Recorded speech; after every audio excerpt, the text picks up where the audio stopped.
Welcome to the Common Man Football Show. My name is James Coburn, and today's episode, we're talking about the 2019 NFL Draft Class, top 5 running backs based on analytics. If you're new to my channel and new to the work that I do, all terms and definitions will be in the description. With all this stuff out of the way, let's get to the list. So, first off at number 5, we have Alexander Mattison, running back out of Boise State. When you look at his production data, he had a 56.10 market share production score. Doesn't hit the All-Pro threshold or 5-time Pro Bowl threshold, but does hit at least the 3-time Pro Bowl threshold.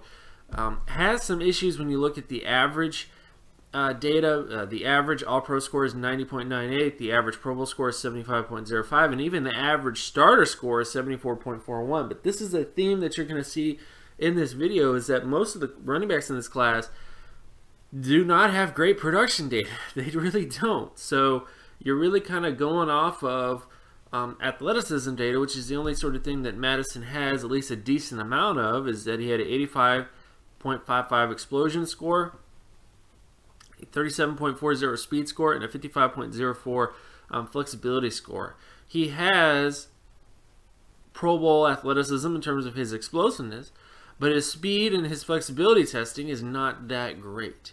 And of course, when you look at the averages of the position, he's well below what the averages should be in terms of speed and flexibility. So Madison has potential to be a starting running back at the NFL level. He has potential to be above average in certain respects, but don't expect too much from him, because even though he's a top 5 running back on this list, he still is someone that looks more like a backup than as a starter when you look at his all-around data.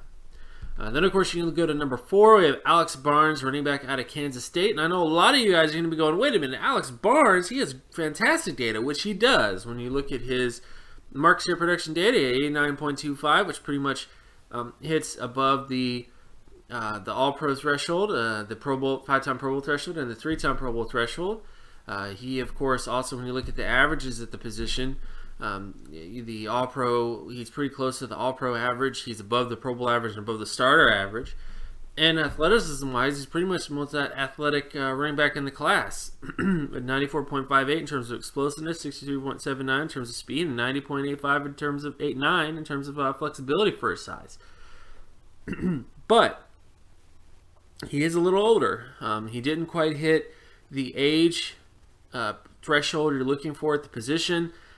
He's only like 3 points away from that threshold in terms of Pro Bowl potential, but he is a little older, and you know, age in running back is definitely something that is important.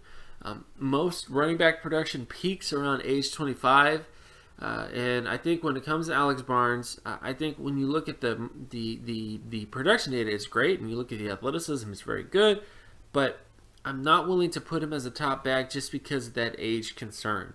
That age definitely lowers his chances. Despite having good production, despite having good athleticism, it definitely does lower his chances to a certain extent. Now, if Alex Barnes becomes the best running back in this class, then fantastic, you know, then great. Because he definitely has all the traits on paper. If you just look at his production, his athleticism, he should be the number 1 running back in this class. But if you look at the data collectively, you look at his age, you look at the production, you look at the athleticism, it just drops him down a little bit. And that is why he's at this spot on this list, is because he lacks some of those innate things that you need to have to be a really high quality running back. Then, of course, we get to number 3 on this list, which is Devin Ozigbo out of Nebraska. When you look at his production data, 51.91 market share production score. Doesn't hit the All-Pro threshold, 5-time Pro Bowl threshold, but if you do round up, he does hit the 3-time Pro Bowl threshold, again, if you round up. Then, of course, when you look at the averages at the position, he definitely doesn't hit the All-Pro averages, the Pro Bowl averages, or the starter averages. He's definitely below those areas. And again, this is a common theme with most running backs in this class, is their production is not that fantastic. But the reason why he's number 3 on this list is because of his athleticism testing. He had an 89.52 explosion score, 75.72 speed score, and 83.04 flexibility score. Devin Ozigbo is someone that I think has the athleticism traits necessary to become a Pro Bowl / All-Pro running back. Maybe not all pro, but definitely Pro Bowler. I think if you're looking at a guy like him, you're looking at someone that has potential to be like an Eddie Lacy type back, someone that has the potential to be a decent all-around running back for a team, a starter at the very least. So I think he does lack production. He is someone that could end up being more of a backup than an actual starter, but I think there's a lot of running backs in this class. I do not see a lot of starting running backs in this class. Just point that out first off. But his athleticism puts him here. His production is not great, but it's good enough to put him where he's at right now, where I think there's a good chance that if he gets drafted in day 3 and he goes to the right team, he could end up becoming a starter for you. Then, of course, we get to number 2 on this list, which is Travis Homer out of Miami, Florida. When you look at his production data, again, not that great. 57.47 out of 100. Doesn't hit the All-Pro threshold, the 5-time Pro Bowl threshold, or the 3-time Pro Bowl threshold, but he does hit above the 3-time Pro Bowl threshold, When you look at the averages, of course, he doesn't hit the All-Pro average, the Pro Bowl average, the starter average, but he does have good athleticism traits, 83.7 in terms of his explosiveness, 57.84 in terms of speed, and 43.50 in terms of flexibility for his size. It's very similar traits to Alvin Kamara, very similar traits to Jordan Howard, and I think Travis has a chance to become a starting running back at the next level. I think there's a lot of positives to him. His production is not that great. It's good but not great. But I still think that there's enough here with athleticism and production to make him a potential starter at the NFL level. So don't expect special outcomes with him, but do expect someone who has a chance to become a starter at the next level. And then the number 1 running back in the 2019 NFL Draft based on analytics is Miles Sanders out of Penn State. Another guy where production is definitely an issue, 61.13 in terms of his market share production. Doesn't hit the All-Pro threshold, the 5-time Pro Bowl threshold, but does hit above the 3-time Pro Bowl threshold.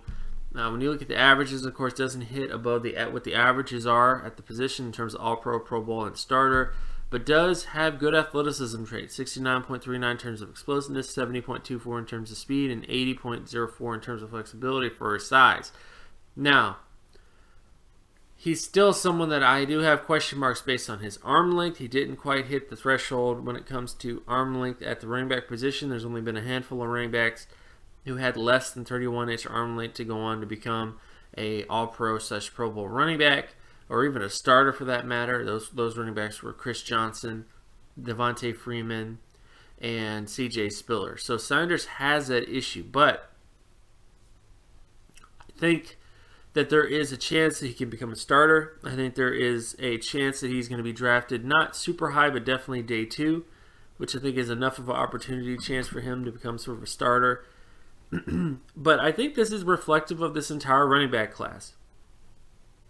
Now, you may be wondering where some running backs are. For example, like where's Bryce Love? Bryce Love, unfortunately, didn't do any athleticism testing in terms of his speed, his flexibility, his explosiveness. And I think with an injury-marred last season as well, he just has dropped his stock significantly. He was someone that going into this year had the best overall market share production out of every running back in this class, and that hasn't changed. But when you have injuries like he did, and you have the looming issue of just not testing at all during the process, it does put a damper, on his prospects. But this running back class, and again, it's just not that great. So I do see starters in this class. I think every running back that I just mentioned today has a chance to become a NFL starter. But every single running back on this list has flaws, and significant flaws, that could prevent them from becoming starters. So this is the class where I don't see the buzz here. Like, I would not really draft any running back in this class day 2. I really would not. I would wait until day 3 for every running back in this class. It doesn't matter who they are. I would not really want to draft one until day 3. And I think that I wonder what the NFL would do with this information, if they use it or if they don't use it. But that's all I can really say about this class. Is I don't think it's that great. I think there is a lot of boomer bust prospects in terms of the running back position that carry a lot of risks, and because of that, I think you need to tread lightly with most of the running backs in this class. And of course, my name is James Coburn. You can find my other work at draftcoburn.wordpress.com. You can also follow me on Twitter at Gymmetrics. And if you like this content and you want more content like this, be sure to leave a like and subscribe. Share this video as well with anybody that you know. Hit that notification bell in case you want to be reminded when another video of mine drops. And I'll talk to you guys in the next video. Peace.